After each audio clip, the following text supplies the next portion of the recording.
हम इस बारी अपनी कंट्री के लिए जीत कर ही वापस आने वाले और कोई सेकंड वे नहीं था। तो ये मिजाज होता है तभी तो विजय मिलता है। आपका जो विजन है कि इंडिया नंबर 1 होना चाहिए, आई थिंक ये बदलाव आ रहा है। हमारे देश के नौजवानों के पास सामर्थ्य है। तो जन्मदिन पे क्या करोगी? 28 को है ना? तो क्या करोगी? बस मजे करूँगी। बस ये कहाँ है? हाँ, पीछे खड़ा है। ना टाइम, आपका वैल्यूएबल टाइम निकाला हमसे मिलने के लिए। मेरा वैल्यू आप ही है।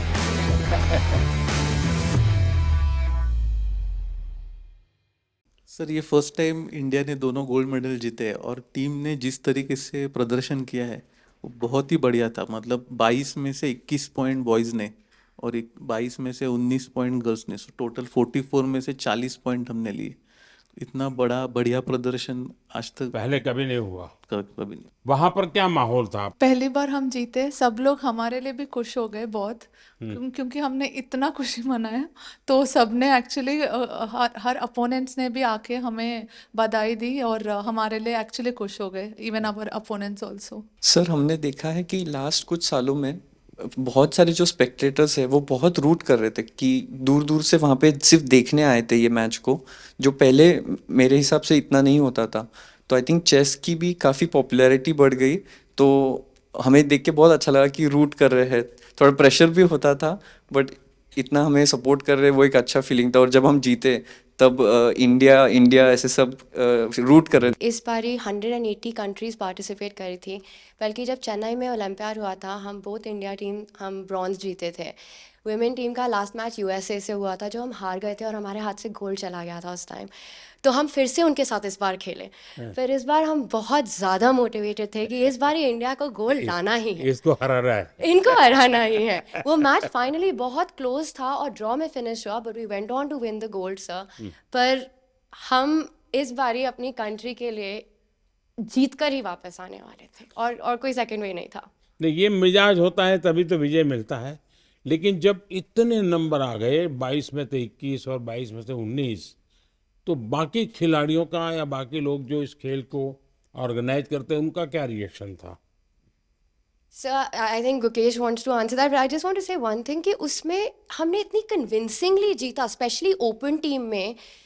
ऐसे लग रहा था कि कोई पास भी नहीं आ सकता है। और हमारी वुमेन टीम में हम पहले 7 मैचेस जीतते गए, फिर थोड़ा छोटा सा सेटबैक आया, हमने रेजिलियंस दिखाई, हम वापस आए। पर हमारी ओपन टीम ने तो सर, मतलब मैं क्या ही बताऊं। I think Gukesh being on board 1 was better to answer that, पर वो भाग के ले गए। Yeah, this experience was really a great team effort. Every single one of us was in like excellent form, and we were all super motivated because in the 2022 Olympiad we were very close to winning the gold medal. But then there was one game which I had played and I could have won, which would have guaranteed gold medal. I unfortunately lost that game, and it was heartbreaking for everyone. So this time we were all super motivated, and from the start we were like, we are going to win this for the team, and yeah, really glad. अच्छा, आपने कभी ये सोचा है कि कभी AI का उपयोग करके आप लोग अपनी गेम को करेक्ट कर सकते हैं या दूसरे की गेम को समझ सके? Yes, sir. With AI, the chess has evolved. There has been new technology, and the computers have become much stronger now. And it is showing a lot of new ideas in chess, and we are still learning from it. And I think there is a lot to learn from it. Sir, I think अभी ऐसा हो गया है कि AI के tools सबको available हो गए क्योंकि डेमोक्रेटाइज हो गया है, और अभी हम ज़रूर प्रिपरेशन में यूज़ करते हैं। बताइए। कुछ नहीं सर, द एक्सपीरियंस तो बहुत कुछ अच्छा नहीं, था। ऐसे ही जीत लिए। हैं? ऐसे आ गया, गोल आ गया। नहीं सर, ऐसे नहीं आ गया, बहुत मेहनत किया है। आई थिंक मेरे सारे टीममेट्स ने, इवन मेंस ने बहुत हार्ड वर्क किया है to finally get to the stage. मैंने देखा आप में से कईयों के पिता माता डॉक्टर है। पेरेंट्स दोनों डॉक्टर है और मेरी बहन भी डॉक्टर है। हैं? तो जब मैं बचपन में उन्हें देखता था कि उनको कभी रात को 2 बजे फ़ोन आ गया पेशेंट का, जाना पड़ता था, मुझे लगा मैं जो करियर लूंगा थोड़ा और स्टेबल लूंगा, पर मुझे लगा नहीं था स्पोर्ट्स में और दौड़ना पड़ेगा। सो मैंने हमेशा देखा है कि आप हर स्पोर्ट और हर स्पोर्ट पर्सन को इतना इनकरेज करते हैं और इतना सपोर्ट करते हैं। मुझे ऐसा लगता है कि आपका स्पोर्ट्स से बहुत बड़ा लगाव है, हर एक स्पोर्ट से। और मैं उसकी स्टोरी जानना चाहती हूँ, ऐसा क्यों? मैं आपको बताता हूँ। मैं ये इतना समझता हूँ कि कोई देश विकसित बनता है तो सिर्फ खजाने से नहीं बनता है कि उसके पास कितने पैसे हैं, कितने उद्योग हैं, जीडीपी कितना, इतने से नहीं बनता है। हर फील्ड में वो दुनिया में महारत होनी चाहिए। अगर फिल्म इंडस्ट्री है तो मैक्सिमम ऑस्कार हमारे यहाँ कैसे आते हैं। अगर साइंटिस्ट हैं या और किसी फील्ड में तो मैक्सिमम नोबेल हमारे पास कैसे आते हैं। वैसे ही खेल में भी मैक्सिमम गोल्ड हमारे बच्चे कैसे लाएं। ये जब होता है इतने सारे वर्टिकल, तब देश महान बनता है। मैं जब गुजरात में था तब भी मैं एक खेल महाकुंभ चलाता था। लाखों बच्चे खेलते थे उसमें, तो मैं बड़ी आयु के लोगों को भी खेलने के लिए प्रेरित करता था। तो उसमें से अच्छे बच्चे आगे आने लग गए। मेरा ये विश्वास है कि हमारे देश के नौजवानों के पास सामर्थ्य है। दूसरा मेरा मत है कि देश में समाज जीवन का जो अच्छा वातावरण बनाना है, तो स्पोर्ट्समैन स्पिरिट जिसको कहते हैं, वो सिर्फ स्पोर्ट्स के खिलाड़ियों के लिए नहीं है, वो कल्चर होना चाहिए, समाज जीवन में कल्चर होना चाहिए। हर रोज इतने बड़े बड़े डिसीजंस लेते हैं, तो आप क्या एडवाइस करेंगे हमारे लिए कि ये प्रेशर सिचुएशंस कैसे टैकल कर सकते हैं?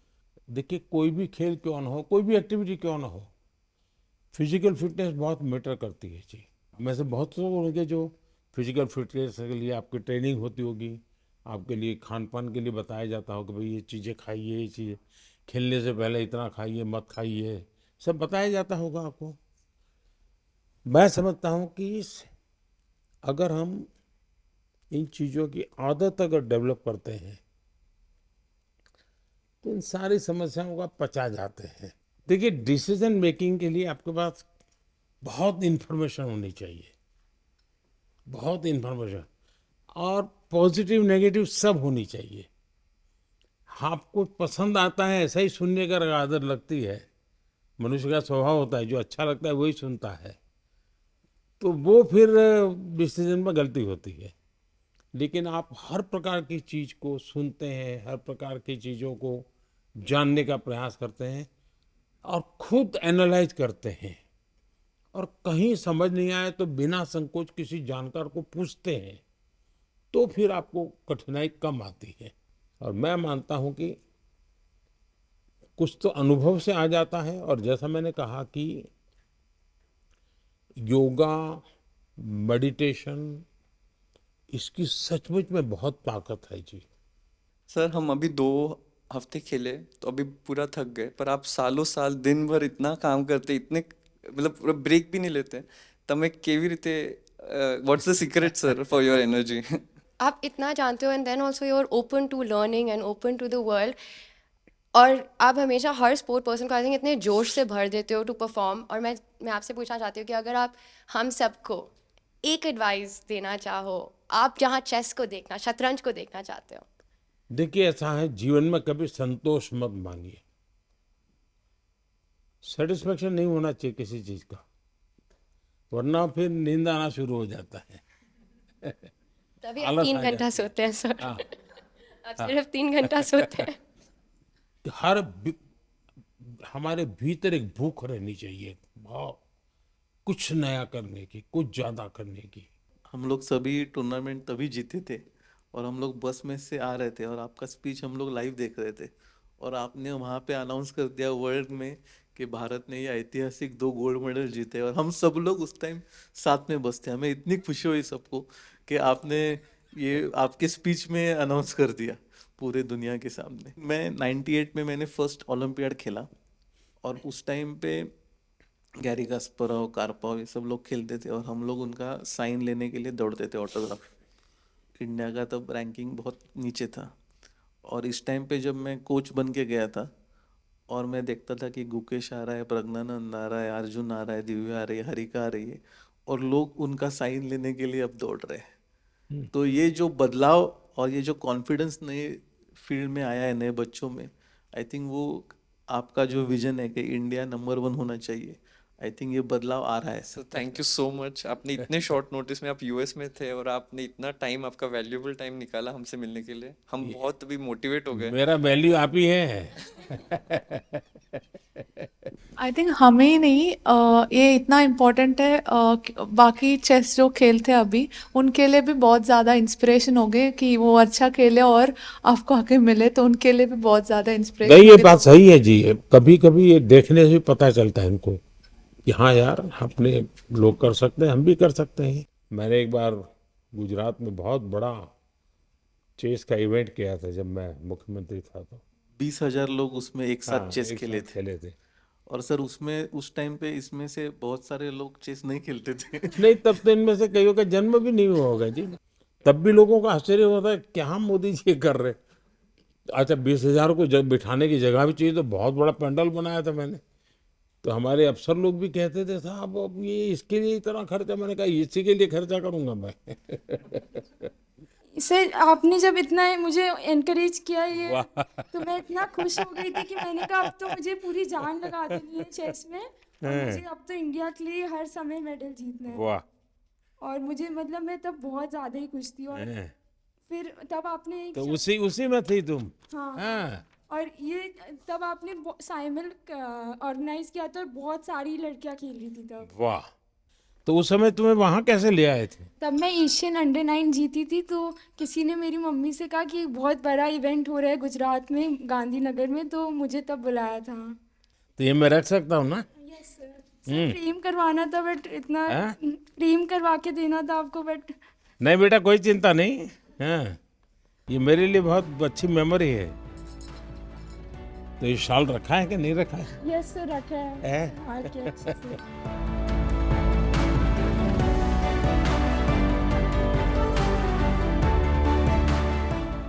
चलिए, मुझे बहुत अच्छा लगा। आप लोगों को मेरी बहुत बहुत शुभकामनाएं हैं। आप खूब प्रगति करिए।